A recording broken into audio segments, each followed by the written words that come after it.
바나바는 비시디아 안디옥에서 복음을 전하다가 쫓겨나서 이고니온에서 복음을 전하게 되는데, 거기서 여러 가지 좋은 일들도 있고 또 복음을 통해서 능력이 나타나기도 했지요.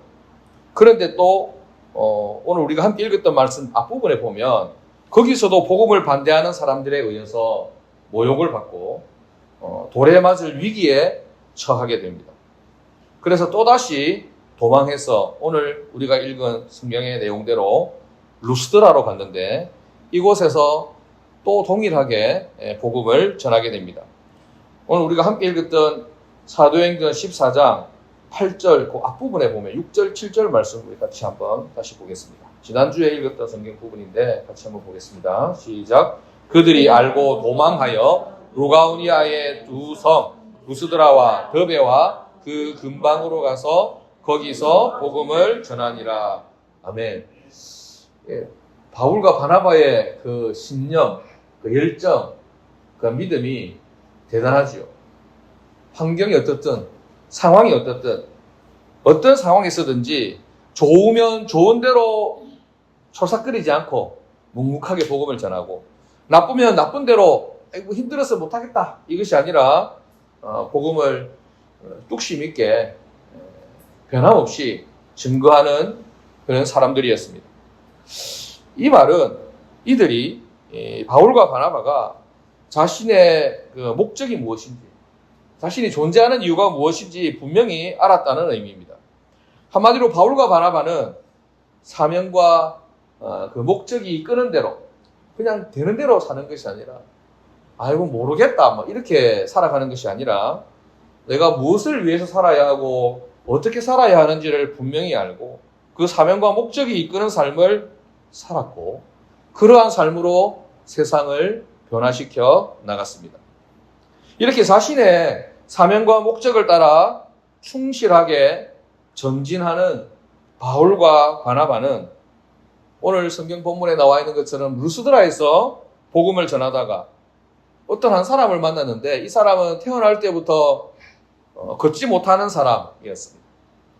그 사람을 만났고 말씀을 전하는 중에 그 사람이 치료되고 회복되는 놀라운 기적을 경험하게 됩니다. 이 말씀을 보면서 우리는 기적이라고 하는 것이 멀리 있는 것이 아님을 깨닫게 됩니다. 기적이라는 것은 언제나 충실한 삶에 뒤따르는 것입니다.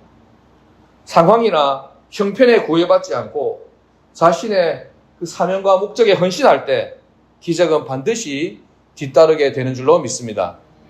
바울에 의해서 이 루스드라에서 만난 이 나면서부터 걷지 못하는 사람에게만 이런 기적이 나타나는 것이 아니라 우리도 마찬가지라는 것이죠. 충실한 삶에 뒤따르는 것이 바로 기적이다. 상황과 형편과 그래 우리의 입장이 어떠하든지 간에 충실한 믿음의 삶을 꾸준히 살아낼 때 그 기적은 우리의 소관이 아니라 하나님의 소관 아니겠습니까? 우리가 우리의 삶을 충실하게 살아낼 때 또 하나님이 하시는 일들 우리 가운데 나타내시는 그것이 바로 기적의 형태, 기적의 모습으로 나타나는 줄로 믿습니다. 우리가 우리 상황을 바꿀 수 있으면 얼마나 좋겠습니까? 우리의 환경을 바꿀 수 있으면 얼마나 좋겠습니까?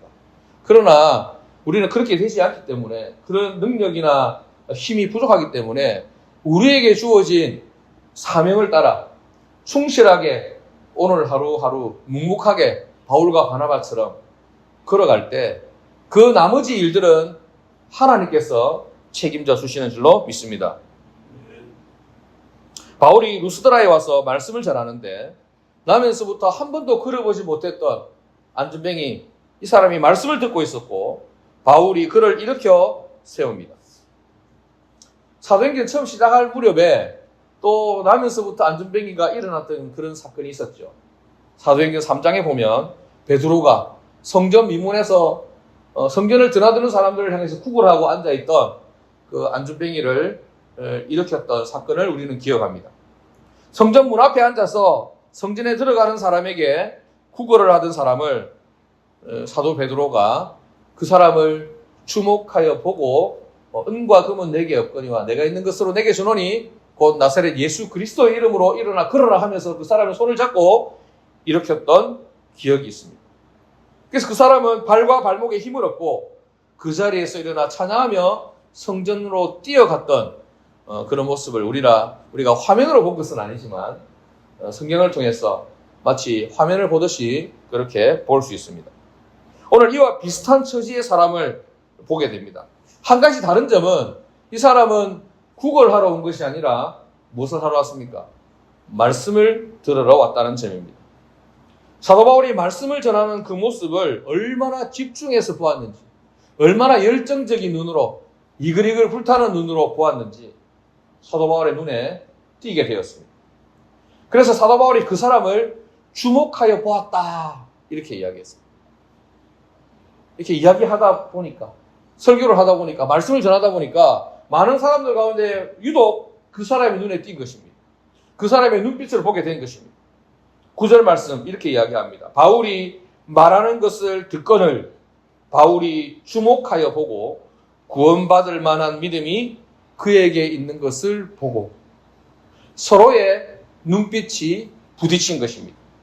말씀을 사모하는 간절한 그 안준뱅이의 눈을 열정적으로 복음을 전하는 사도 바울의 눈이 주목하게 된 것입니다.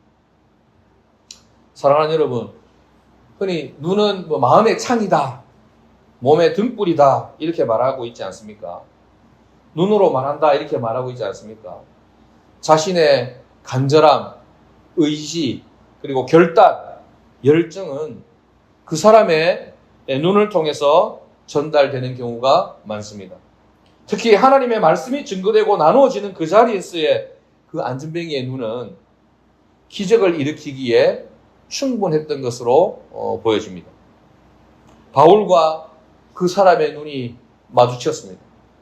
바로 그 순간 서로에게 전류가 흐르는 것 같았습니다. 베드로도 사도행전 3장에서 나면서 안전뱅이 된 자를 주목했고 그에게 우리를 주목하여 보라 이렇게 말했죠. 자기 혼자만 보는 건 안 되는 것 같습니다. 서로가 서로를 향해서 집중하여 보는 것이 필요했던 것이죠. 그런데 여기 이 루스드라에서 만난 사도 바울이 만난 이 남에서부터 걷지 못하게 되었던 이 사람은 사도 바울이 요청하지 않았는데도 불구하고 사도 바울의 말씀 전하는 그 모습을 주목해서 보고 있었습니다. 그 뜻은 말씀을 주목해서 봤다는 것입니다. 하나님 은혜를 사모했다는 것입니다. 하나님께 간절히 열정적인 마음으로 매달리고 집중하고 있었다는 것입니다. 그 사도 바울의 눈빛과 그 사람의 눈빛이 마주쳤던 것입니다. 사랑하는 여러분들도 우리 예수님을 주목하여 보고 하나님의 말씀을 주목하여 볼 수 있는 여러분들 될 수 있기를 주님 이름으로 축복합니다. 주목하여 주의 깊게 집중해서 볼 때, 그리고 그렇게 하나님의 말씀을 들을 때 성령의 역사가 나타나게 될 것입니다. 주목하고 집중하는 것은 놀라운 능력을 일으킵니다. 그래서 하나님을 보다가 말다가 그렇게 하지 말라는 것이죠. 성경 말씀도 보다가 말다가 그렇게 하지 말라는 것이죠. 뚫어지게 집중해서 불꽃이 튀도록 상대방이 하나님께서 우리의 그 열정과 우리의 주목하여 하나님을 바라보고 사모하는 그 모습들을 보고 정말 간절하구나, 정말 사모하고 있구나, 정말 구원받을 만한 믿음이 충분하구나 여기실 수 있는 그런 우리들의 인생이 될 수 있기를 주님 이름으로 축원합니다. 하나님께 끊임없는 관심을 가져보십시오. 지금 당장 내 삶의 변화가 일어나지 않는다 할지라도, 지금 당장 내 인생에 기적이 나타나지 않는다 할지라도 내 삶의 변화가 일어날 때까지, 기적이 일어날 때까지 집중해 보십시오. 우리 김태훈 지사님에게도 필요하고 또 저와 여러분들 우리 모두에게도 필요한 줄로 믿습니다.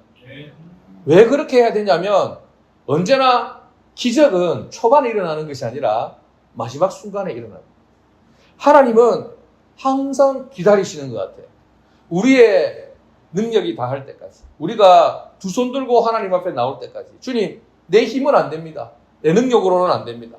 내 의지로 안 됩니다. 내 실력으로 안 됩니다. 내 생명으로도 안 됩니다. 하나님께서 해주셔야 합니다. 하나님만이 하실 수 있습니다. 라는 그 고백은 우리의 집중, 열정, 의지 제일 마지막에 있기 때문이 아닌가 그렇게 여겨집니다. 우리가 잘 아는 바대로 열왕기 하에 보면 나만이라는 장군이 있습니다. 나만 장군이 문두병에 걸려가지고 그 고치러 엘리야에게로 왔죠.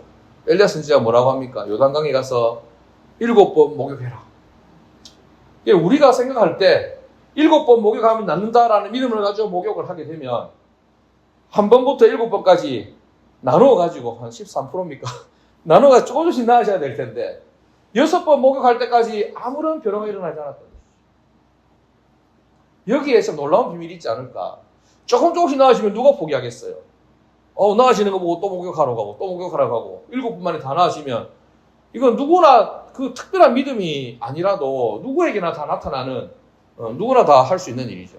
그러나 하나님 그걸 원하지 않는 것 같아요. 끝까지 최선을 다하는 믿음을 하나님 원하시는 것 같습니다. 끝까지 집중하는 믿음을 하나님 원하시는 것 같습니다. 6번 목욕할 때까지 아무런 변화가 일어나지 않았음에도 불구하고 동일한 믿음을 가지고 7번째 요단 강물에 들어갈 수 있는 그 믿음 또 있습니다. 엘리야가 비가 오지 않는 이스라엘 땅을 향해서 3년 6개월 동안 닫혀있던 그 하늘 문을 열기 위해서 하나님한테 기도하죠. 그러면서 사환에게 비 구름이 몰려오나 보라 이렇게 이야기합니다. 간절히 기도하고 이제 하나님 응답하실 때가 됐다. 비구름이 몰려오나 보라. 게하시가 뛰어가서 봅니다. 아니요. 전혀 비가 올 조짐이 보이지 않습니다. 엘리야가 뭐라고 합니까? 7번까지 그렇게 해라. 이렇게. 간절히 기도합니다. 7번째 게하시가 보고 이렇게 이야기하죠. 저기 하늘 끝에 손바닥만한 구름이 있습니다. 이스라엘 백성들이 출애굽해서 가나안으로 가는 동안에 여리고성을 만났죠. 여리고성이 무너질 거라고 이야기했는데 어떻게 이야기합니까? 하나님께서 여리고성을 돌아라. 하루에 한 바퀴씩 돌고 6해 동안 그리하고 7째 날에는 7바퀴를 돌고 외치라. 한 바퀴씩 돌 때마다 벽에 좀 금이 좀 가고 벽돌 하나씩 빠지고 그러면 신이 나서 돌 텐데 그런 일이 전혀 일어나지 않았단 말이에요. 항상 기적은 우리의 충실한 삶 그 마지막 순간에 마지막 페이지에 하나님께서 역사하신다는 사실을 믿으시는 여러분 되시기를 바랍니다. 하나님의 개입하심은 아브라함의 칼이 이삭의 목에 닿기 직전에 일어나는 것입니다. 이삭을 묶을 때까지 하나님 아무 말씀 없었습니다. 단을 쌓을 때까지 아무 말씀 없었습니다. 마지막 순간에 이삭을 잡아서 번제로 드리는 마지막 순간에 아브라함의 칼끝이 사랑하는 아들, 백세에 난 아들 이삭의 목에 닿기 직전에 하나님은 다급하게 아브라함을 부르셨던 것입니다. 사랑하는 여러분, 바울이 루스드라에서 말씀에 집중하여 눈에 불꽃이 튀는 그 나면서부터 안전병이 된 그 사람을 주목하여 보았더니 그에게서 구원받을 만한 믿음이 있음을 발견했다라고 성경은 이야기합니다. 오늘 본문 말씀 9절 다시 같이 한번 읽어보겠습니다. 시작. 바울이 말하는 것을 듣거늘 바울이 주목하여 구원받을 만한 믿음이 그에게 있는 것을 보고. 아멘. 이 말씀을 통해서 우리는 또다시 구원의 진리를 배우게 됩니다. 영혼의 구원, 죄의 용서함을 받고 하나님의 자녀가 되는 길은 오직 믿음이라는 사실입니다. 나면서부터 걷지 못한 오늘 본문의 이 사람에게 있어서 구원이란, 이 사람에게 있어서 가장 절실한 구원은 천국 가는 것, 어쩌면 이것보다도 더 절실한 것이 하나 있죠. 걸어보는 것입니다. 나면서부터 보지 못했던 사람에게 있어서 가장 절실한 구원은 무엇입니까? 한번 보는 것입니다.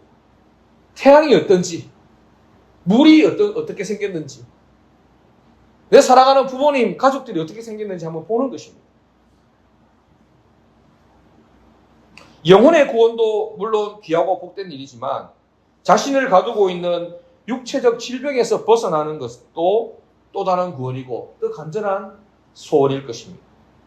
하나님의 말씀에 집중하고 있는 그 사람의 눈은 구원받을 만한 믿음이 충분해 보였습니다. 사랑하는 여러분들은 어떤 구원이 필요합니까? 집 팔리는 게 소원이다. 그게 우리의 구원이 될 수 있습니다. 전시 한번 해보는 게 소원이다. 그렇게 2023년 연말에 기도 제목했는데 지금 상시 전시가 열리고 있지 않습니까? 우리는 모두 영혼의 구원이 필요합니다. 뿐만 아니라 육체의 구원도 필요합니다. 육체와 마음의 연약함으로부터의 구원도 필요합니다. 물질의 한계, 능력의 한계, 인간관계의 어려움 등등으로부터의 구원이 모두가 다 필요합니다. 만약 여러분들이 어떠한 종류이든지 구원이 필요하다면 반드시 기억해야 될 것은 구원받을 만한 믿음이 필요하다는 사실을 기억해야 하는 줄로 믿습니다. 구원받을 만한 믿음이 필요합니다. 그러면 그 구원받을 만한 믿음은 어디로부터 납니까? 로마서 10장 17절에 이렇게 말씀하고 있습니다. 그러므로 믿음은 들음에서 나며 들음은 그리스도의 말씀으로 말미암았느니라. 믿음은 인간적인 노력으로 생기는 것이 아닌 것이죠. 세상적으로 애쓴다고 목 놓아 운다고 해서 생기는 것이 아닙니다. 믿음은 오직 하늘로부터 하나님의 말씀으로부터 오는 것입니다. 믿음은 믿음의 씨가 뿌려져야 하는데 말씀이 그 속에 씨로 뿌려질 때 믿음이 생기고 자라게 됩니다. 그러므로 구원받을 만한 믿음을 갖기 위해서는 하나님의 생명의 말씀, 하나님의 진리의 말씀, 하나님의 능력의 말씀을 들어야 하는 줄로 믿습니다. 성경을 읽어야 된단 말이죠. 하나님의 말씀에 귀를 기울여야 된다는 것이죠. 집중해서 하나님 말씀을 보고 들어야 된다는 것입니다. 하나님께 집중해야 한다는 것입니다. 주님을 만나야 하는 것입니다. 오늘 말씀을 정리해 보도록 하겠습니다. 바울이 그러했던 것처럼 목적과 사명이 이끄는 삶을 살아가는 저와 여러분들 될 수 있기를 주님 이름으로 축복합니다. 환경이 안 좋다고 하다 말고 상황이 힘들다고 포기하는 그런 삶, 그런 믿음, 그런 사명이 아니라 환경을 정복하고 상황을 다스리는, 그리고 인생에 우리에게 주어진 사명을 따라 살아가는, 사명을 이루는 삶을 살아가는 여러분 되시기를 주님의 이름으로 축원합니다. 그리고 하나님을 주목하여 바라보시기 바랍니다. 인생의 진정한 성공과 행복은 우리 인생의 참된 주인 되시는 하나님께 있다는 사실을 깨닫고 하나님께 집중하고 주목합시다. 마지막으로 하나님의 인격이요 뜻인 말씀을 배우기에 힘쓰십시다. 하나님의 말씀을 통해서 구원받을 만한 믿음이 일어나고 그 믿음을 통해서 우리의 구원이, 우리의 영혼이 구원받고 우리 현실의 연약하고 실패한 모습들이 회복되어 치유되는 날마다 힘있는 삶을 살아가는 저와 여러분들의 삶이 될 수 있기를 주님 이름으로 축복합니다. 기도하겠습니다.